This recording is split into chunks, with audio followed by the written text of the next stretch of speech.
আর কোন science lab, Nilkhet বা ওই শিক্ষা ভবন নয়। যদি আগামীকালের মধ্যেই ঢাকা কেন্দ্রীয় বিশ্ববিদ্যালয় আমাদের জারি না হয়, তাহলে যমুনাও ঘেরাও করতে হবে। ঢাকা কলেজ সব ঐতিহ্যবাহী 7টি কলেজকে ঢাকা বিশ্ববিদ্যালয়ে অধিভুক্ত করা হয়েছে, কিন্তু আমরা গত 7 থেকে 8টি বছর আমরা ক্লাস করতে চাই, আমরা পরীক্ষা দিতে চাই। পরীক্ষা দিয়েছি 7-8 মাস যাবত রেজাল্ট নাই। এই যে ন্যূনতম শিক্ষার যে অধিকার, এই যে রাইটস, এই রাইটের জন্য আমরা কিন্তু নীলক্ষেত সায়েন্স ল্যাবে আন্দোলন করেছি। আমি ঢাকা কলেজের গণিত বিভাগের শিক্ষার্থী।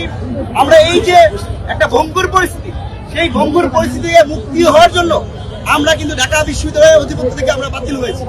আমরা সরকারকে জানিয়েছিলাম যে শেখ হাসিনার রাজনৈতিক সিদ্ধান্তের কারণে, শেখ হাসিনার রাজনৈতিক অভিপ্রায়ের লক্ষ্যে প্রায় 2 লক্ষ শিক্ষার্থীর জীবনকে হুমকির মুখে ঠেলে দেওয়া হয়েছে। তারই ধারাবাহিকতার অধিভুক্ত বাতিল করা হলেও গত 1.5 বছর ধরে আমাদের এই যে 7টি কলেজের শিক্ষার্থীরা আন্দোলন করছে, সেখানে কিন্তু কার্যত কোনো আমরা সমাধান দেখতে পাচ্ছি না। বিশেষ করে আমি আজকে এখানে আসার আগে আমি একটি দেখলাম যে গত 31শে অক্টোবর 2024 সালে আমাদের যে আব্দুর রহমান, ফাহাদ, রাকিব সহ আমি 7 জন প্রতিনিধি নিয়ে আমাদের তৎকালীন শিক্ষা উপদেষ্টা, বর্তমানে যিনি পরিকল্পনা উপদেষ্টা হিসেবে আছেন, ওয়াহিদ স্যার সহ, আসিফ মাহমুদ সহ আমরা সচিবালয়ে মিটিং করেছিলাম। গত 1.5 বছর আগে আমরা যে দাবি উত্থাপন করেছিলাম, শিক্ষার্থীদের যে বিষয়গুলো নিয়ে সমস্যা হয়, সেগুলো কিন্তু গত 1.5 বছর একটু সমাধান হয় না। এই যে আরেকটা কথা না বললেই নয়, আমি কেন্দ্রীয় সমন্বয়ক হিসেবে সায়েন্স ল্যাব, নীলক্ষেত নেতৃত্ব দিয়েছিলাম।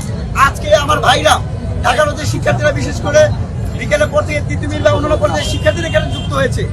আমরা ওই সময় আন্দোলন করেছি প্রায় 12-13 দিন। এই এলাকা একদম পুরো ব্লক করে দিচ্ছি।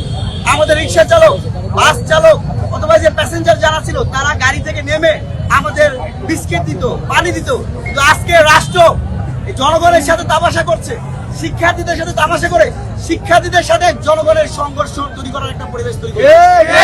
আমরা মনে করি রাষ্ট্র এখানে সম্পূর্ণরূপে ব্যর্থতার পরিচয় দিয়েছে।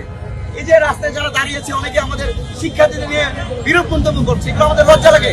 আজকে আমি স্পষ্ট করে বলতে চাই, আর কোন সায়েন্স ল্যাব, নীলক্ষেত বা ওই শিক্ষা ভবন নয়।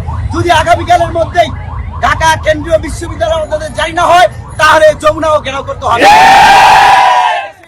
জনগণের ব্যাড ট্যাক্সের বিনিময়ে আমরা যারা সরকারি কলেজে পড়াশোনা করি, আমরা যারা বিশ্ববিদ্যালয়ে পড়ি, তাদের প্রতি আমাদের দায়বদ্ধতা রয়েছে। জনগণের সাথে জনগণকে কষ্ট দিয়ে আমাদের কোনো দাবি আদায় করতে হবে না।